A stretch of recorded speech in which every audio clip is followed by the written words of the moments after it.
We shift our focus to the central bank. This week, a whole lot of words coming out from the central bank, especially the governor of the central bank.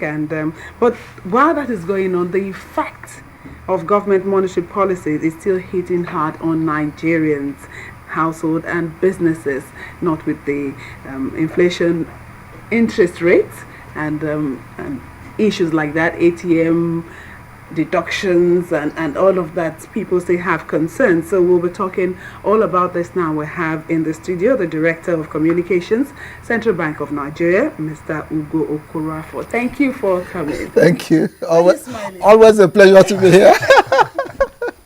Okay. Inflation, interest rates. Yes. CBN's lending rate at 12% to commercial banks. Now the borrowing cost is 2028. How is this going to help or hurt businesses? 2028? That's I don't think it's that high. But the important thing really is, first of all, thank you for inviting me and giving me the opportunity. One thing we have to understand is that Nigeria is not an island unto itself. Let's step back and look at what is happening all over the world. And then we can begin to understand what progress we've made in Nigeria as a people. There are places where before now it was inconceivable. In Greece, I think about 50% youth unemployment is 50%. Overall unemployment is about 25%. The same thing across, Europe, many parts of Europe. Europe is in recession. US is in recession. The global economy has gone down. I mean, it's the only area you can have significant, or you are experiencing significant growth, is in sub-Saharan Africa. And Nigeria is a very strong entity within that sub-Saharan Africa. Today, we control about 20% of the foreign direct investments coming into Africa. We have 46 billion in foreign reserves. That's like 2-year high. And we just announced that Rand Merchant Bank has come into Nigeria, bringing about $15 billion naira into the economy. That's a huge signal. It shows that something is happening here that is right. But it's obvious that we cannot say or lay claim to any kind of growth in Nigeria because a larger number of people seem to be more unemployed now than ever before. Yeah, I remember when Obama, the same thing. I mean, the question we should ask ourselves is, what would have been the alternative? Let's look at what is happening in other countries and see what we've done. Let's take delight in what we're doing. And that's why it's important for us to move the debate to what we want to do for ourselves, the targets we've set for ourselves as a people. We want to be one of the world's 20 largest economies by the year 2020. We must make sacrifices. Now, one of the things we must do... Is there any chance we'll ever hit that target? Oh, yes. How? Let me tell you one thing. Without electricity, without water, without accommodation, 1 million houses supposed to be built annually, and yet we don't have shelter. We are making progress as a people. We are making progress. Sounds like a cliche. For the first time, in recent times, people are talking about the Nigerian economy overtaking South Africa. And it is real. On paper? It's not on paper. In reality? It's not on paper. It's not on paper. Now, the point is this. So what's in place that has... So many things are in place. First of all, let me start from the central. I can't speak for the whole economy, but I know that we're doing very well as a people. But let me talk about central bank, where at least I have some... Well, central bank people are doing very well. Yeah, well, no. I'm saying, for instance, you know that, like I said, foreign reserves have gone up to 46 billion. Now, with your foreign reserves in place, you give that signal and people can bring in their money into Nigeria. And that's what has happened. But some financial analysts will tell you that foreign reserve going up is not an indication of prosperity. It is not the only indication. But please, people do not take their money to where there is no prosperity. You understand what I'm saying? It's not the only thing. There are other things. Look at what is happening in power. Look at what we have, working with Ministry of Agriculture and other stakeholders. We have finally made agriculture a place to put money in. And we have de-risked agriculture. If I take just tomato, what has happened in tomato and what will happen in the next few months, we project that in less than 2 years, Nigeria will stop importing tomato because of what has happened there. These are things happening in the background. The same thing is happening in 9 other sectors. You know, we're trying to do it for for cassava, for yam, for corn, maize, and all that. And we need to diversify this economy. We are still a fragile economy. We depend on one product for our foreign exchange, and we are import dependent. Now, that's the argument or the discussion that all of us need to engage in. What is it that we need to do as a people to move this economy forward? I'm happy that the NESG will be meeting from Monday, and they are going to give you the figures, and you see that the economy is moving forward. It may not be perceptible now, but things are getting in place. The reason why people like Rand Merchant Bank will come in here is because they see huge opportunity in infrastructure funding. But some people will say to you that they see the numbers. If you look at the number, the size of the population of Nigeria is one that anybody will want to do business with. You think of China and you think of a place where consumers will always be there. You think of India, the same thing in terms of numbers. But in Nigeria, it's, yes, we've got the numbers, but in terms of infrastructure, it's not there. Precisely. That's why what we have done in power, in the area of power, the new contracts that have just been awarded, the concessioning and all that, will help to improve, because much of the constraint is centered around electricity, power generation. But for us, I keep telling people, we are like a football team. You must play your wing. Ours is monetary policy. Ours is to help create that stability that will enable other people, other stakeholders, the entrepreneurs, the fiscal authorities, the manufacturer, everybody to play his or her role.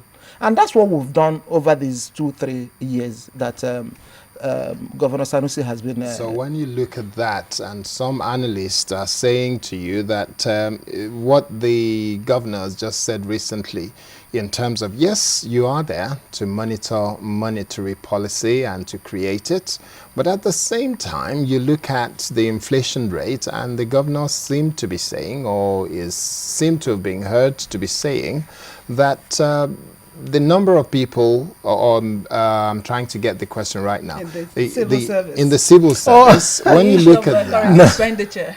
Well, there's something I'd like to tell you about that statement. First of all, he made that statement live on TV.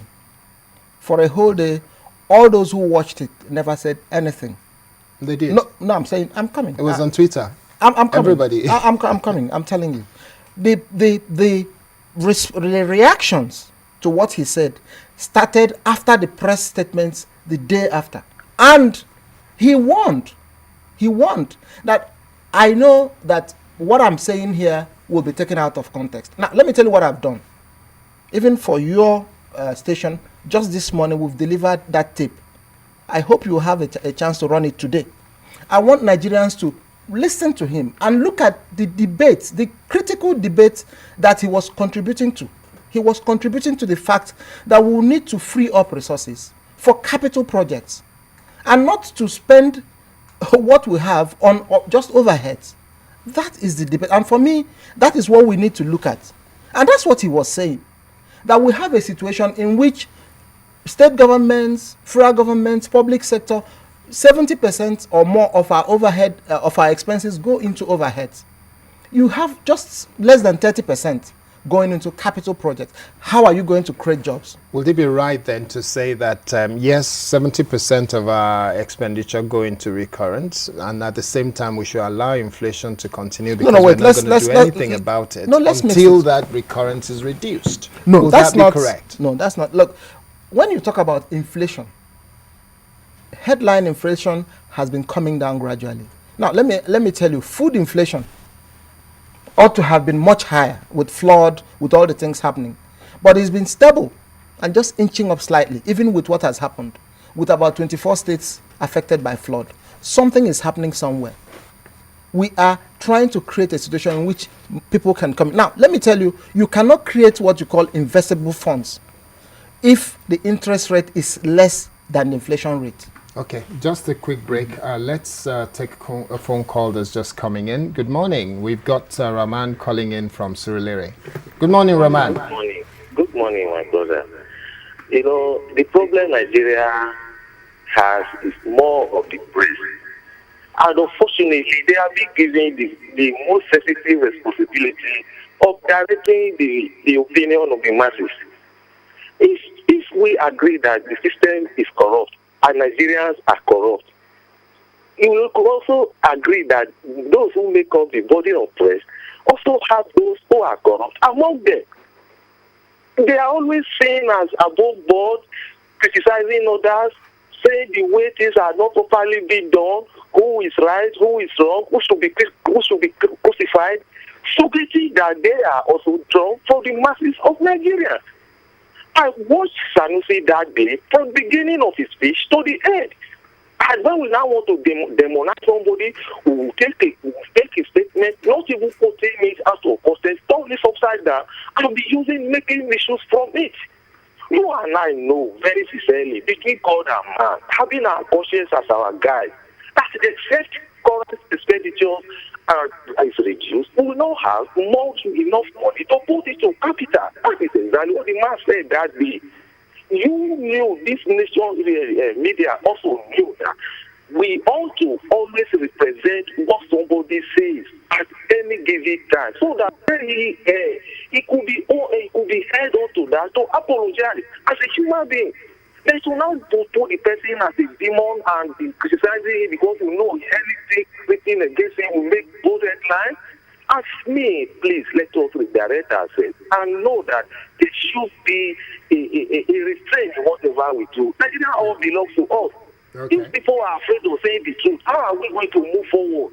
Okay. Please, may God continue to be with us and let us see how we collectively take this country to where we all wish it to be. Thank you and good morning. Thank you very much, and I guess we all say amen to that. We missed a bit of what he said, but yes. The important thing I would like to point out is that we should begin to talk about the way forward. We need to discuss our challenges more and more. And I think that Governor Sanusi's frustrations come from the fact that he knows, and many of us know, that this is an economy that can easily grow at 14%. So the fact that we're growing at 5-6% or 6% plus, even though all other places growth has slowed, in fact people have gone into recession, and let's not say we're doing well, we can do a lot better. And the way to do a lot better is to use our resources better, more efficiently. That is the crux of the discussion, and that's the crux of the message. Like I said, I have that tape. It's just 15 minutes. Yes. And we will run it through the court of public opinion. It's with your, I left it in Abuja. Okay. So you can run it and let people reach their own conclusions. Okay. Now, many people who were at that event, many people who, even media men, have called me to say that's not a fair representation of what he said. It was taken out of context, and then even the content was suppressed. Okay. So we'll run it and let people reach their conclusions. Okay, now let's look at something else. You look at the situation in Nigeria, you say that you're managing inflation, and that's one of the responsibilities of the central bank. And then you're looking at the interest rate, and that's part of the process of managing inflation, because if there's too much money in circulation, then there is problem. But at the same time, you cannot have a fair growth if there is not enough money for people to establish business, to grow their business, to develop the business. So you're talking about the lending rate. The interest rate is still fairly high. What is the central bank going to do to ensure that the interest rate comes down so that banks can lend? And yes, we know some of that money is being mopped up by bonds of the federal government, but we still need to be able to manage the interest rate so that the common man can go out there and borrow money to start business, to run business. Just add this. When I started, I said 20 to 20-something%, and you said 28%, and so, well. So tell us the percentage. I mean, we publish the average rates, but let me address directly. I'm sorry. Just before you answer that question, we've got a caller on the line. Good morning. Yes, we've got Abdullahi. Abdullahi, you're calling from Abuja. Very quickly, go to your point, and so that we can Okay, I'd continue. like to Thank you. contribute Yes. this topic. First of all, hello? Yes, go on, Abdullahi. Yeah. I watched the event on there when Sanusi made those comments about sacking about 70% of the civil service. And I wonder why, somebody who is occupying a strategic position in government will make such announcement at this critical point in our country. It's as good as actually inciting Nigerian people against the government to debate. If they are going to, even if it's a suggestion from the governor to the government, I think it should have been done in an appropriate way. Not to come to here, whatever Sanusi says means a lot to Nigerians. Because in terms of looking at the Nigerian economy, who are the major players? The Minister of Finance, the CBN governor. So if Sanusi makes a statement, it gives me an impression that is the direction of thinking of government. So if Sanusi will come out and make such a statement to Nigeria, I think it is actually responsible for somebody who is occupying such a strategic position. Now, let us go to civil service. 70% of civil servants in Nigeria, let's ask ourselves sincerely, how much do they earn per month? These are people who earn below 70,000 naira per month. Look, the problem of Nigeria is not the civil service, it's the corruption in the system. Less than 10% of civil servants are actually responsible for the corruption in the system. And the government should identify and deal with that. If you deal with corruption, Nigeria will be able to free a lot of resources to embark on so many capital projects. Let me tell you, there is no job in the private sector. The largest employer of labor in Nigeria is the federal government, the state, and the local government. So indirectly, civil service job has become a social responsibility on the part of the government. And that is what every government used to campaign to Nigerians whenever they are, contesting elections that will create employment by creating parastatals and all of that. I also listen to him. He said local government should scrap. Look, when I was growing up as a young man, I didn't even know the federal government, but I knew the local government because my local government was responsible for constructing drainages, roads, all sorts of, community services to my local government. We felt the impact of government. During this period, the budget of local government was making up to 1 million naira. I'm talking of the GEPs. And local governments were very effective. We had good people, quality people managing the local government. That's the harm of government. It's the of government. It's closest to the grassroots. Let me ask you a sincere question. If you scrap the local government, how would the grassroots people manage? How would the resources from the federal government get to them? I bet you the federal allocation which comes from federal now, local government in Nigeria, if you scrap the local government, they will help up at the state. Okay. And it will not get to the grassroots. So I think the governor of Central Bank should sit down and look at this critically. It should not be making a private statement that will up this country. Right. It is not by time. Thank you very much, Abdullahi. Thank you. Now, Well, Abdullahi, let me tell you, I think his frustrations are exactly the frustrations of the governor. Two of them are on the same plate. It's the same frustration that resources should be freed. He just said it, that there's a need, there's corruption, there's this. The discussion is how do we bring efficiency into what we do? And that's what the governor is saying. he also mentioned the fact that the governor will be deemed to be speaking for the government. Is he speaking for the government, or is he just speaking his mind? No. Look, we run a capitalist economy. And in a capitalist economy, the public sector cannot be the provider, the major provider of employment.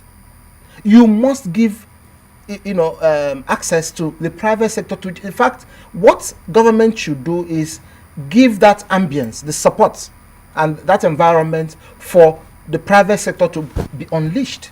So is the central government, the central bank, is the central bank doing all within its power to make sure that the interest rate comes down so that people can borrow more and be able to run businesses? You raised that point, and yes. Let me tell you, interest rate is not something you just use a magic wand and bring down. What do you need to do? You need power. You need road. You need security. You need skill. You need corporate governance. Many of these things are not within the competence or, they're not under the control of the central bank. So it's not a question of saying let the central, even if you bring down interest. What role has power got to play with interest rate? Everything. In Please Nigeria, explain. because let me give you an example. Why is it that banks have money? They need to lend money to make money. And instead of giving money to those who need money in the real sector, they move it to government and crowd out the private sector. Because when you lend money, one, there is the challenge of identity. There is the challenge of enforcement of laws. If you give money, you can't get it out. There is very poor title or documentation in mortgage. So there is no collateral. There are so many things. I still don't understand how that affects the electricity. Electricity is what you use in producing, and it adds about 40% of the cost of production. Yes. Now, many people, for instance, if you set up a factory and you don't need to buy a generator, you don't need to buy diesel, that immediately brings down the cost of production. And that benefit or that gain, you move it to the price, and then costs will come down. Will it not help me as an entrepreneur if I choose to take a loan that is sub 10% interest rate? Will it not benefit me to still be able to use that money to buy generator, to buy diesel, and run my business? It's only in this country. It's only in this country that people. I mean, I'm talking about major economies, that people use money that is supposed to be used in running the business to generate power, to build roads, to provide security. The point I'm making is that all those costs will be moved to the consumer, and they are the things that add to cost. So that discussion is part of what the governor is saying. Let's talk about them. Let's bring it. That's why when he created the intervention fund for power, for infrastructure, for agriculture, right now, for the first time, agriculture has become a bankable sector. We have created CACS, that's the Commercial Agriculture Credit Scheme, which we gave about 200 billion. It's about 250. I think they've drawn about 200 billion. And the big people who took this money have smallholder farms, around them. What has happened is that CACS alone created about 50 something thousand jobs. Now, we added about 349 new megawatts of electricity through our power infrastructure, what we call PIFE. These are the things that will help create jobs. And those jobs are coming from the states, they are coming from the private sector. But please, our economy is geared or should be unleashing the private sector. It's not the jobs that are created in the public sector will never be enough for 167 million people. I'm glad you said that. That is the crux. That's the same thing we're talking about. Yeah, that is the discussion. The private sector is able to get, I want to start a business and I'm able to get loan from the bank, then it's going to work well for me and of course for my environment. But if I don't get the loans, because as you say, there's several issues around it. So what is it that the CBN can do? You have said some of these things. It's not just the CBN. That's why we are using our own power, using the little power we have within our mandate to help nudge people in a particular direction. Okay, let's simplify it. And we work with the stakeholders in the various sectors. Let's simplify it. Who has the overwhelming authority on our interest rates? Ask not for whom the bell tolls. No, it tolls for all of us. No. Who has the overwhelming authority over all of us? All of us. Let me tell you how. Let me tell you how. Even the media, if the media plays its role well, it will help put in focus the key issues. I'm not headline script. No, I'm coming. I'm just saying. I know that I cannot. I wanted to show you directly. Just a minute. Let me give you another example. Let's take this call Security. very quickly. Okay. We've got Bukumi. Yes. Good morning. Hello. Good morning. Good morning. Please go ahead. Good morning. My name is Bukumi. I'm calling from Clayton. As touching what was said that the president, the governor of CBN said, really. Personally, I was no opportunity to listen to, probably maybe he said it or he implied it or something. But, personally, as a young Nigerian, I'm in my very early 20s. And, for people in leadership positions, sensitive like that, when they make some statement, you just get an impression that are these people really, really in charge? Now, you said that they should sack. Even he actually said that. My own suggestion would be if you should sack, even your guest, I think if we will start by sacking him, his salary will do well to add to the economy. I think even the CBN governor, I was told that he used a lot of aides. Why not sack his aides, the numerous aides that he doesn't use? The president will go and you think he's running with a town. The governor will use like 20 cars at a go. Why not just reduce all that to like 7 4? You guys know what they should do. But you would, it's not like what happens in family settings. You don't want to lose anything. You keep telling us to leave something, but you are not ready to sacrifice anything. You increase your salaries per day. You increase your, what do you call it, everything. You just want everything to your own side, but then just you want to pay. You asked us to leave our, what is it called, fuel subsidy in exchange for palliatives. Where are the palliatives till today? Okay, thank you very much, Bukumi. Yes. Well, you can see these are healthy discussions. They're all centered around efficiency. And what we're saying is, let this discussion continue. And that's what the governor is saying. And that's what we've been practicing. We're saying, look, for us, we need to unleash the private sector, because it is the private sector that will yield the level of jobs that we need for 167 million Nigerians. And it is not just the public sector, everywhere, in every capitalist economy. So the point he's making is well taken. But I would like him, like every other person, to listen. I don't know when you can run this program. I said it's just 15 minutes. Anytime today, announce it, let your people see it, and let people judge for themselves what exactly. Let's not just leave headlines. Headlines can be deceptive because people use headlines to attract attention, but go beyond the headlines. Listen to him carefully and understand whether he is saying we should create more jobs or that we should sack people. Okay. That's and it's a challenge. When we finish, maybe we'll have this discussion again. We will, but let people watch it. Yes. Now let's look at the issue of CBN licensing more banks. How many more and why? Well, we are pleased at what is going on. Many other places, foreign direct investment is drying up. And for us, first of all, we've got the nod, the pass mark of the multilateral agencies that are supposed to review our banks. You know, we've cleaned up the banking sector. Confidence has come back. And that's why somebody or an entity will bring 16 billion naira into this economy to say we want to start a bank. And we are quite pleased at it. And we know what they're looking at. They are looking at the huge opportunities in infrastructure, in housing, roads, and so on and so forth. And even Nigerian banks and Nigerian finance companies are gearing up. There are several applications. But as they meet the conditions, we will announce. Some of these things you can't just announce now. Is there a time scale? Or well, I think they will start early next year. First Securities Discount House is also, it's transformed itself from a discount house to a merchant bank. And it's too early to say, but there are several inquiries from companies that will make you really feel happy, you know, international banks. They want to come into this economy. And for me, Nigerians should look at what we have achieved as a people.